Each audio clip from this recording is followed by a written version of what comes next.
اور ان کو جہاں پاؤ قتل کر دو، اور جہاں سے انہوں نے تم کو نکالا ہے یعنی مکے سے، وہاں سے تم بھی ان کو نکال دو۔ اور دین سے گمراہ کرنے کا فساد قتل و خونریزی سے کہیں بڑھ کر ہے۔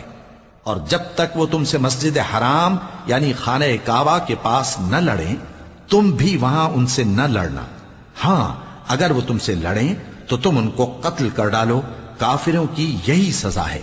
پھر اگر وہ باز آ جائیں تو اللہ بخشنے والا ہے، رحم کرنے والا ہے۔ اور ان سے اس وقت تک لڑتے رہنا کہ فساد نابود ہو جائے اور ملک میں اللہ ہی کا دین غالب ہو جائے۔ پھر اگر وہ فساد سے باز آ جائیں تو ظالموں کے سوا کسی پر زیادتی نہیں کرنی چاہیے۔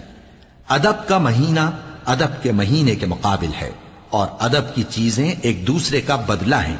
پس اگر کوئی تم پر زیادتی کرے تو جیسی زیادتی وہ تم پر کرے ویسی ہی تم اس پر کرو، اور اللہ سے ڈرتے رہو اور جان رکھو کہ اللہ ڈرنے والوں کے ساتھ ہے۔ اور اللہ کی راہ میں مال خرچ کرو اور اپنے آپ کو ہلاکت میں نہ ڈالو، اور نیکی کرو، بے شک اللہ نیکی کرنے والوں کو دوست رکھتا ہے۔